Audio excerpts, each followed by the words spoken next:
రాష్ట్రాల ఆదాయం తగ్గుతుందా? ఎంఎంజీఆర్ సవరణ చట్టంపై అసలు విషయం.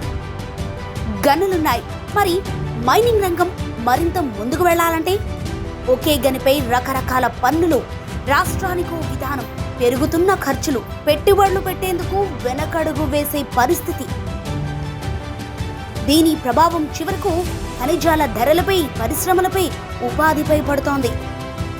ఈ సమస్యలకు పరిష్కారం చూపేందుకే ఎంఎంజీఆర్ సవరణ చట్టం 2026 గనుల రంగంలో స్పష్టమైన, సులభమైన విధానం తీసుకురావటం, పెట్టుబడులు పెట్టేవారికి నమ్మకం కల్పించటం, మైనింగ్ రంగాన్ని మరింత పోటీగా, బలంగా మార్చటం ఈ సవరణలో ప్రధాన లక్ష్యం.